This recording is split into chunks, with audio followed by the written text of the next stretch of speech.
మొదటగా ఈ వీడియోలో మనం భగవద్గీత అధ్యాయము 4 శ్లోకము 2ను పరిశీలిద్దాం.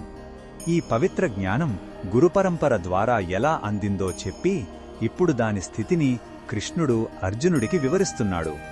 మొదటగా ఈ పవిత్ర శ్లోకాన్ని భక్తితో విందాం. ఏవం పరంపరా ప్రాప్తమిమం రాజర్షయో విదుః సకాలే నేహ మహతా యోగో నష్టః పరంతపః.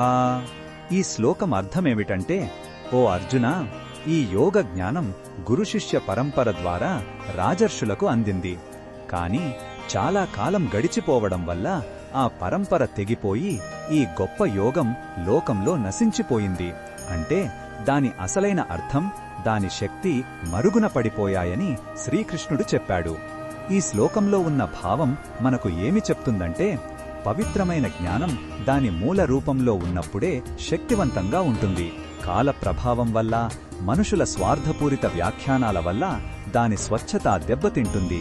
అందుకే ప్రామాణికమైన గురుపరంపర యొక్క ఆవశ్యకతను ఈ శ్లోకం మనకు గుర్తుచేస్తుంది. భగవంతుని వాక్కును యథాతథంగా స్వీకరించాలి, కాని మన కల్పనలను జోడించకూడదనే గంభీరమైన హెచ్చరిక ఇందులో ఉంది. ఈ బోధనను మన దైనందిన జీవితంలో ఎలా ఉపయోగించుకోవచ్చు అంటే, మనం ఏ విద్యనైనా నిపుణుల నుండి నేర్చుకోవాలి. ఆధ్యాత్మిక మార్గంలో కూడా మన సొంత ఊహలపై ఆధారపడకుండా గీత వంటి ప్రామాణిక గ్రంథాలను, గురువులను అనుసరించాలి. ఇది మనల్ని తప్పుడు సమాచారం నుండి కాపాడి ఆధ్యాత్మిక పురోగతికి సరైన మార్గంలో నడిపిస్తుంది. మరిన్ని భగవద్గీత శ్లోకాల అర్థాన్ని తెలుసుకోవాలంటే మా తదుపరి వీడియోలను తప్పకుండా చూడండి.